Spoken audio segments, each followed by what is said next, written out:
IoT, powering the digital economy. Brought to you by Schneider Electric.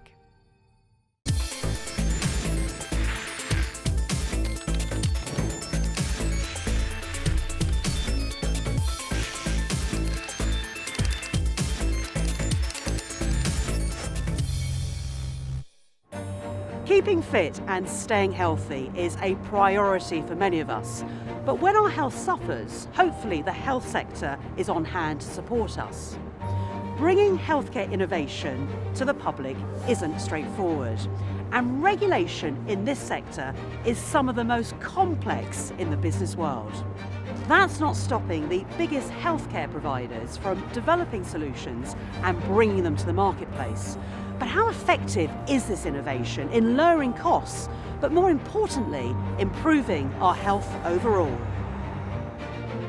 To find out, I'll be visiting the university that's building a brand new hospital with 21st century technology at its heart. I'll also be speaking to the entrepreneur who's bringing doctors' appointments to smartphones. And we'll find out what challenges healthcare businesses have to overcome to stay profitable.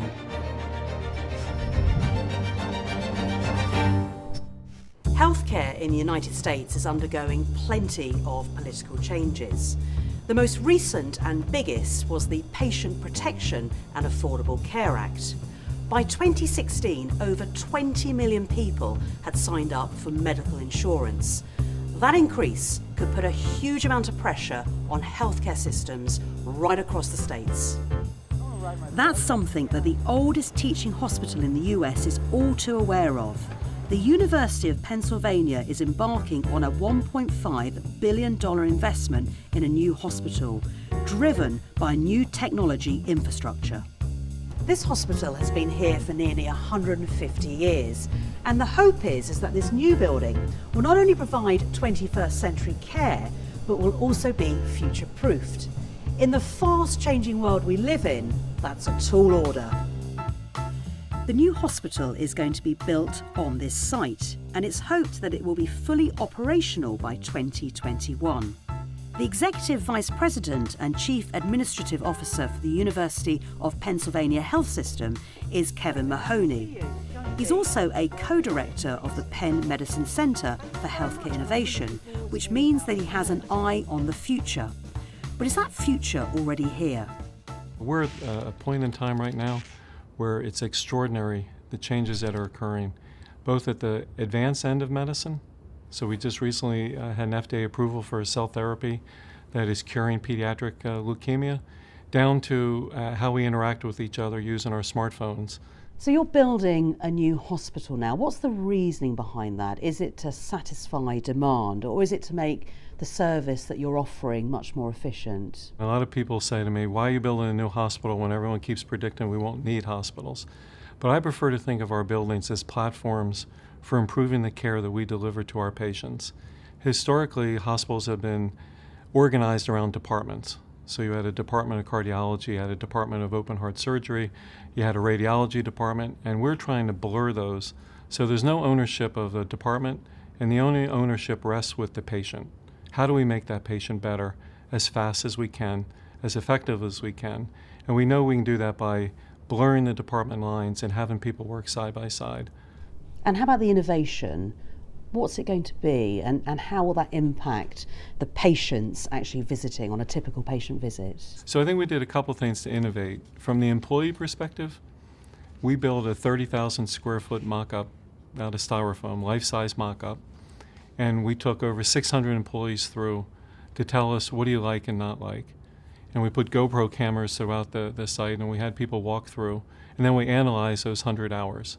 And the architects and the designers were able to pick up things that you may not have seen when you're just going through a facility, but when you looked at the video over and over again, you would notice the way you're going around the corner, the way you're interacting as you enter the room with the patient and things like that. So one was, how does the staff innovate around how the staff and their experience? The patient experience, I have pushed really hard that the root word for hospitality is hospital.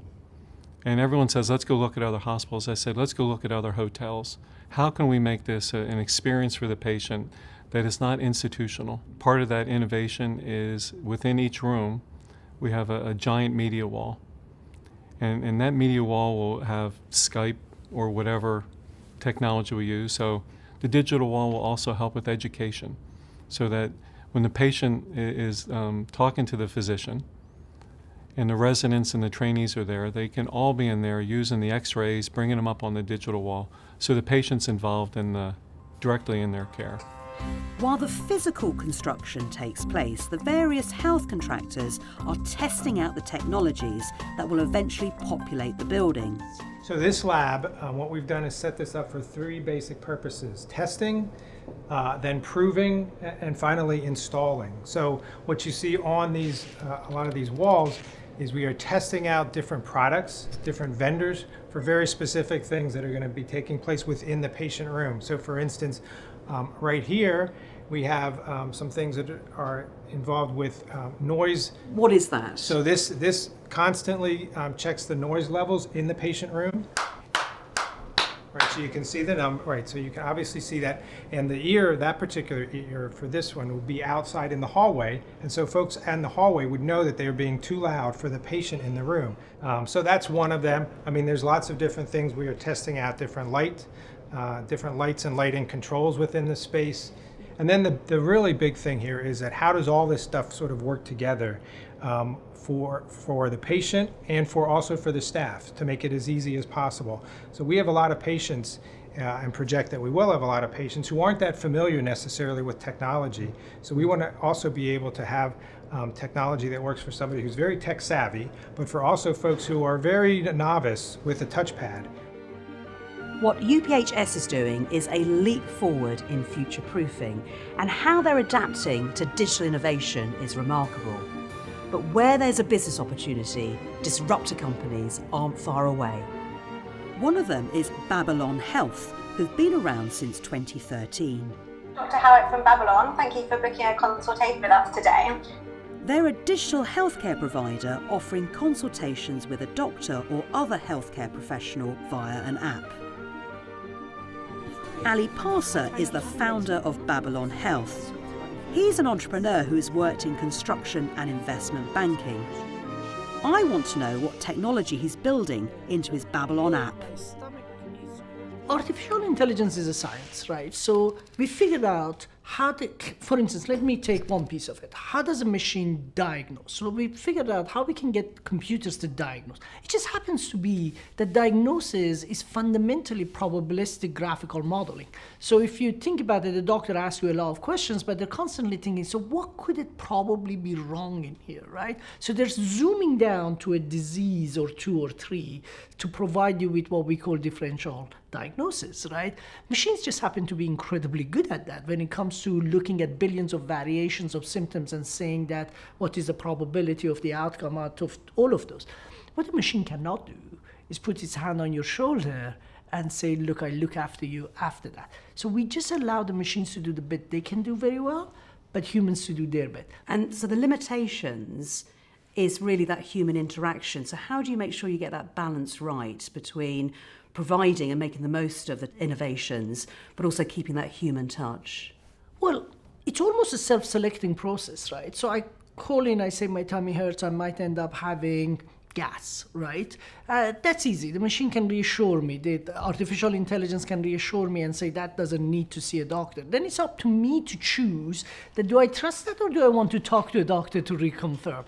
And hopefully after the 3rd or 4th time that I call a doctor and it says exactly what the diagnosis of the artificial intelligence says, I say, okay, that's fine. For those technical fans out there, I know they're probably dying to know, what platforms does Babylon run on? So we are on your mobile, be it on your Android or on your iOS devices, but we are also, as of recently, on our website. You can enter our chatbot and have a consultation, either with our AI or, if necessary, with one of our doctors. And obviously mobile technology for the cross generations, in particular the millennials, the take-up is huge.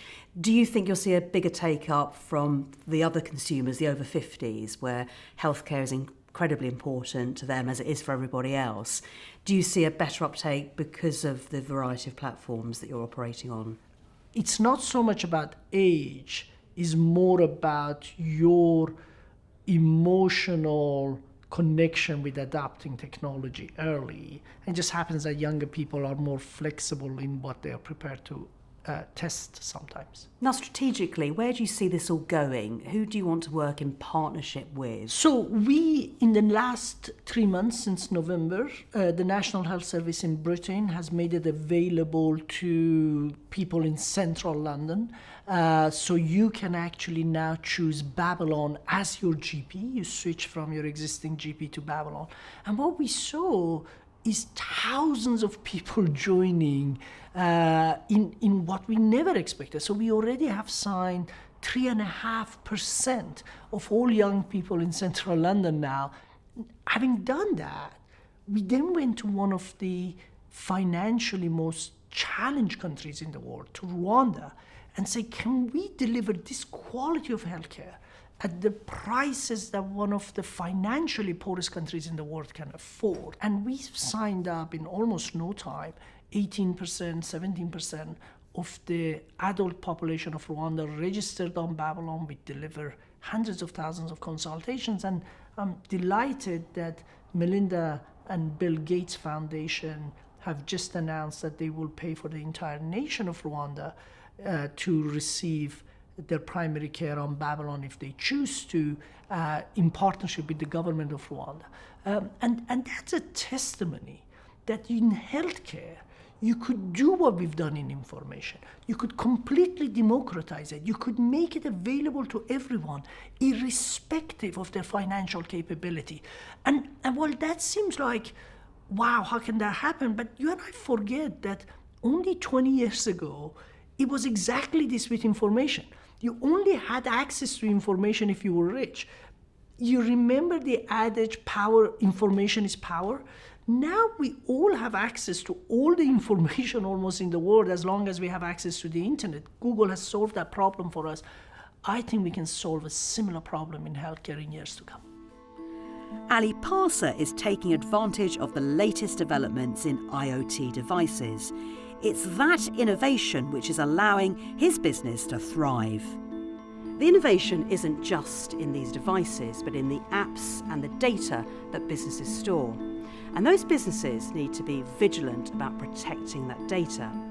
But with regulations varying across the globe, it's a minefield. And I'm going to find out how companies navigate the rules after the break. Companies are pushing technology to the limits to provide more efficient ways of keeping us healthy. To do that, consumers need to provide more and more information about themselves. Increasingly, companies are using analytics, data analysis to diagnose health problems, but there are strict rules coming to force regarding the storage of personal data. The General Data Protection Regulations rewrite the rules regarding the data that all companies can hold about individuals. It has big implications for the health sector globally. I think the impact it will have is giving consumers far greater control over the data that they share with businesses, the level of the granularity of the data that they share, and what those businesses can actually do with it once they've got it. So it will restrict a lot of businesses who effectively were taking data and using it for their own purposes. They'll find that a lot more difficult. And will it be enforceable, do you think? Will it have real teeth? Yeah, I think it will. And I think in a lot of sectors, people are running scared about what it might mean for them. And there's been a lot of last-minute action to try and make sure that organisations are compliant because they're worried about the impact if they're not. Dr. Bill Hansen is the Chief Medical Information Officer at UPHS in Philadelphia. He's written about how digital is changing the way we get healthcare, particularly regarding telemedicine. There are a variety of legal constructs that govern telemedicine.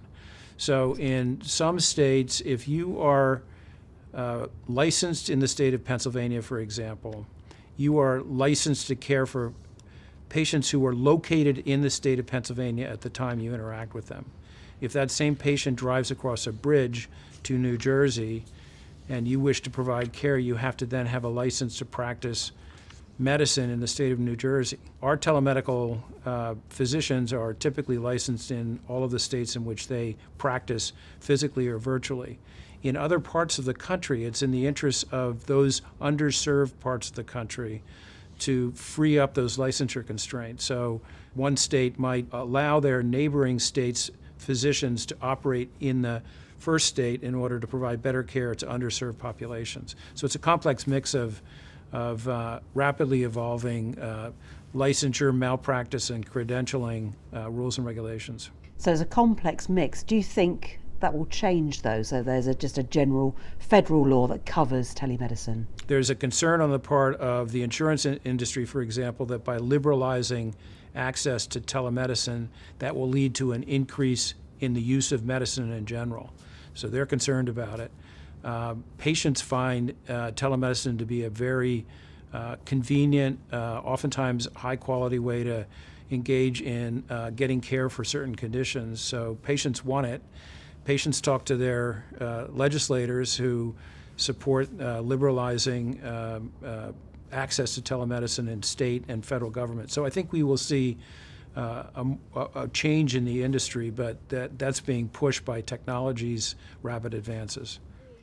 And it's the regulation around telemedicine that Ali Parsa finds challenging.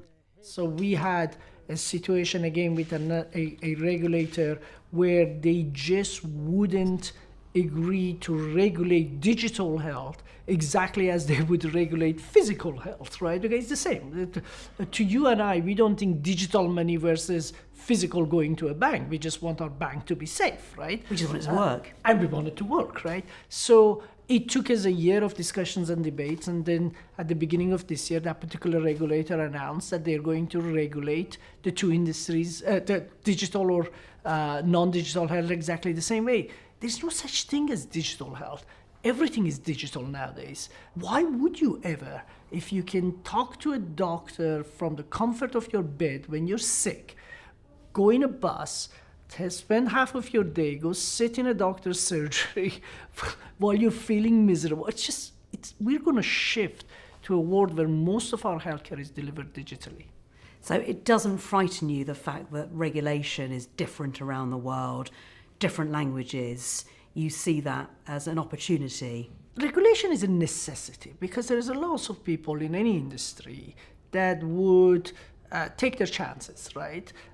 So we think it's important that it's there, but we also think that sometimes it could be done a lot more intelligently than it's done. And some countries do it a lot more intelligently than they do it. But it's just a necessity that we have to deal with. There's no question that things are changing dramatically in the health sector.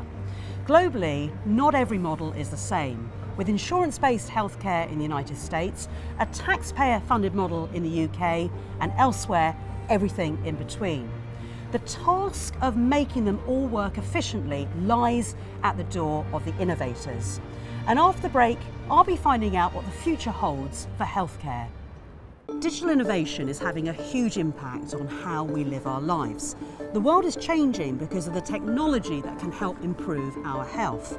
But how far will that change take us? And how can business help democratise that change? All of us are hoping to make a contribution to one of the big problems of the society. In our case, if we can make healthcare accessible, affordable, put it in the hands of every human being on earth, if we can do with health what Google did with information, that's a phenomenal thing to have achieved. And of all the innovations, artificial intelligence seems to be the one rising to the top for you and many other businesses. Are there any other technologies under the umbrella of Internet of Things that you've got your eye on that are going to play an important part, whether it's augmented reality, virtual reality, and everything else that goes under that umbrella? Everything we know about intervention in medicine is being reinvented. Whether it is electrobiology or synthetic biology, whether it is laser manipulation or audiology intervention, whether it is organ reconstruction or DNA reengineering. We are reinventing the way we can intervene in your body in a way that we could never imagine before. I wish more of us try and solve more of the bigger problems than some of the little problems we sometimes engage with. And the reason we do is because the commercial returns on delivering more advertising often is just more clear than delivering better healthcare. So when are you going to be disrupted? Oh, I'm sure when it happens, I wouldn't have a clue that what is going to hit me. Like, it's going to happen so fast and so brilliantly by someone else. But listen, it really doesn't matter to humanity if Babylon succeeds to do this or somebody else or somebody else. To humanity, what matters is that the solution will be found and our life will become simpler, better, easier, more enjoyable as a result. And that's what we should be focusing on, not the personalities or the particular company. That emphasis on the patient is also where Kevin Mahoney sees his focus. We want to work hard to more quickly diagnose our patients so we can begin treatment. And more quickly diagnosing requires artificial intelligence. It's going to require using big data. It's going to require looking for those patterns that we don't quite see, but always funneling it back through the physician who's been trained how to interpret that data. So I'm not advocating that we're ever going to get to the point where the computer treats you, but the amount of information that doctors are being told on a daily basis about new treatments, new evidence that's out there, artificial intelligence is going to be required to help condense that down and bring it directly to the patient's room so the doctor can intervene as effectively as possible. The next 10 years, how do you see this hospital looking then? 10 years from now, again, I think we will have deconstructed the basics of primary care. Early surgery and things like that will all be pushed to the outpatient side. I can see a point in the future where chemotherapy is done as much in the home as it is at a central location. So I think the patients that will be here 10 years from now are going to be the sick of the sick that need that advanced level of care that we're going to deliver in a very compassionate manner. But more than half our money comes from the outpatient side now. So reduce the number of times the patients have to physically come here and increase the number of times that we can connect on a much more easier basis, whether it's a smartphone or home video or things like that. So that's incredibly efficient. So do you think the new technology will make the hospital and the cost of the patient lower and actually more efficient going forward? So we have two influences going on in America at the same time. One, we are very compassionate people. We want to make sure that people get the very best care. So we're constantly developing new technologies that do that, but they're expensive. And that is conflicting with our desire to maintain our economic leadership, which requires us to get the cost of healthcare down. So I hope 10 years from now, we're not spending 20% of our gross domestic product on healthcare. I hope it's less, but I hope it's more effective and it's more efficient and that the patients are therefore better off. So how much of an impact will this have on society as a whole? It's a game changer. And it's a game changer on a lot of different levels. When I think back over my life, the emotion and some of the things that took place within a hospital and the impact it had on my family, positive and negative. My children were born, very positive. My mom passed away, pretty negative. If we can improve that experience, if we can reduce the number of times that has to happen, the impact is just, it's going to be phenomenal. And that old adage, if you have your health, you have everything. You know, when you were 15, you didn't think about it so much. My age, I start to think about it. And if we can continue to improve people's health so that they can do the things they want to do, spend time with their family, read, have a productive work life and things like that, that's what we need to focus on. So I think the impact will be phenomenal. I think it'll lead to new ethical questions, hence my game changer idea, that we're going to have to sit down and decide as a society what are the limits of how far we're going to push technology in terms of what it does to us as a race and us as individuals. And I think there will be a lot of ethical debates to come. The future of innovation in healthcare is built on solid foundations. That innovation is driving down costs and improving our health. With that comes the long-term hope of staying healthier for longer. The innovators say that they can deliver on that hope. Let's hope they're right.